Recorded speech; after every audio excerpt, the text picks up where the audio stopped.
जय सिया राम। श्रीमद् वाल्मीकि रामायण बालकांड 35वां सर्ग।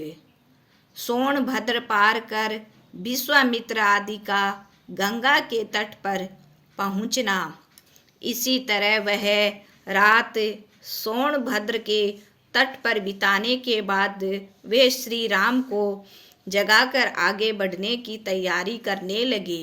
नित्य कर्म पूर्ण करके श्री राम चलने की तैयारी की और कहने लगे, ब्राह्मण, सोनभद्र तो अथाह है, हम इसे किस रास्ते से पार करेंगे।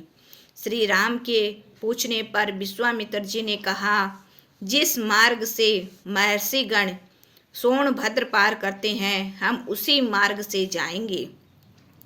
तदंतर बहुत दूर का मार्ग तय कर लेने के बाद वे सरिताओं में श्रेष्ठ गंगा जी के तट पर पहुंचकर उनका दर्शन किया। वहां देवताओं और पितरों का तर्पण करने के बाद सभी महात्मा विश्वामित्र को चारों ओर से घेर कर बैठ गए।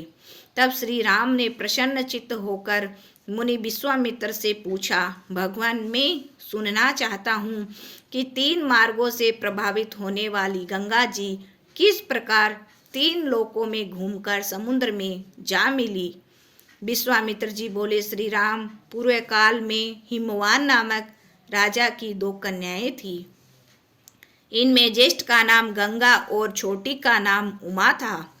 गंगा को देवताओं ने आगे चलकर गिरिराज हिमालय से देव कार्य सिद्धि के लिए मांग लिया।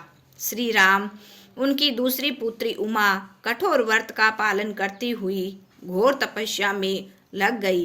गिरिराज हिमालय ने उसके कठोर तप को देखकर उसका विवाह भगवान रुद्र से कर दिया। इसी प्रकार गंगा और भगवती उमा हिमालय की कन्याएं हैं, जिन्हें सारा संसार मस्तक झुकाता है।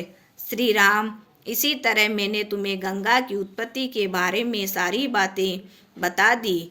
अब यह भी सुन लो कि वह त्रिथप गामिनी कैसे हुई। पहले तो ये गंगा आकाश मार्ग में गई, फिर देव नदी के रूप में देवलोक में आरूढ़ हुई, फिर जल रूप में प्रभावित हो लोगों के पाप हरती हुई रसातल में जा पहुँची।